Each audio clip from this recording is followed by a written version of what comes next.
ముందుగా హెడ్లైన్స్ చూద్దాం. వాడు పోతే నేనే కెప్టెన్ అంటున్న జైస్వాల్. రెహానేకి పెరిగింది ఏజు, మా టీంకి కావాలి కేఎల్ రాహుల్ క్రేజు అంటున్న కేకేఆర్. రీసెంట్ గా వస్తున్న రిపోర్ట్స్ ప్రకారం ఢిల్లీ టీం కేఎల్ రాహుల్ ని కేకేఆర్ తో ట్రేడ్ చేయాలని చూస్తుంది. కేకేఆర్ టీం కి లాస్ట్ ఇయర్ కెప్టెన్ గా రెహానే ఉన్నాడు, బట్ తనకి ఏజ్ ఎక్కువగా ఉంది. సో ఫ్యూచర్ ని దృష్టిలో పెట్టుకుని కేకేఆర్ టీం అయితే రాహుల్ కోసం ట్రై చేస్తుంది. కేఎల్ రాహుల్ కేకేఆర్ టీమ్ లోకి వస్తే వాళ్ళకి 3 స్లాట్స్ ఫిల్ అవుతాయి. First the captain, second wicket keeper and third the opener. KKR team last season లో ఓపెనర్ వికెట్ కీపర్ గా డికాక్ ని అండ్ గుర్బాజ్ ని ట్రై చేశారు. వాళ్ళైతే అనుకున్నంత స్థాయిలో రాణించలేదు. So KL Rahul KKR team లోకి వస్తే కేకేఆర్ కి చాలా బెనిఫిట్ అవుతుంది. రిటర్న్ గా కేకేఆర్ టీం రసెల్ ని ఢిల్లీకి ట్రేడ్ చేస్తారని తెలుస్తుంది, బట్ ఈ విషయంపై అంత క్లారిటీ అయితే లేదు. లాస్ట్ ఇయర్ మెగా ఆక్షన్ కి ముందు ఆర్ఆర్ టీం జాస్ బట్లర్ ని రిలీజ్ చేసింది.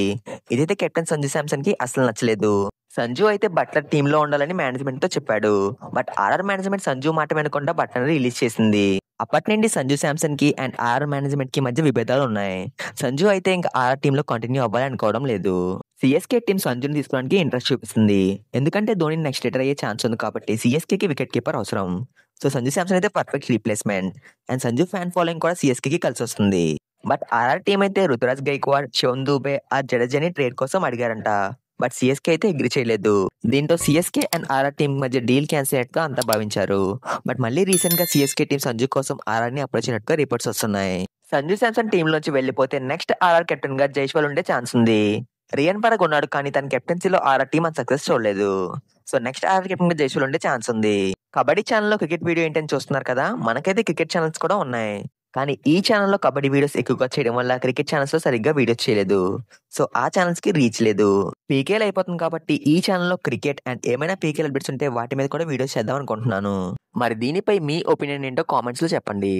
100 వీడియోలు చూస్తే వీరుడు అంటారు, అదే ఒక్క ఛానల్ ని సబ్స్క్రైబ్ చేసిన దేవుడు అంటారు. సొంత సబ్స్క్రైబర్స్ లేరు తెలుసా నాకు, ఉంటే నా ఛానల్ కొంటారు లేదా యూట్యూబ్ కొంటారు. సొంత సబ్స్క్రైబర్స్ ఎక్కడ నాకు? నా సబ్స్క్రైబర్స్ అనుకుని సబ్స్క్రైబర్స్ ఇంటికి పరిగెట్టుకుని వెళ్ళిపోయి స్వేచ్ఛ ఉందా నాకు? నా సబ్స్క్రైబర్స్ అయితే నా 2 ఛానల్స్ కి ఒకేలా ఉంటారు కదా. నా ఛానల్ సబ్స్క్రైబర్స్ వాళ్ళు, నాదెట్ అవుతుంది?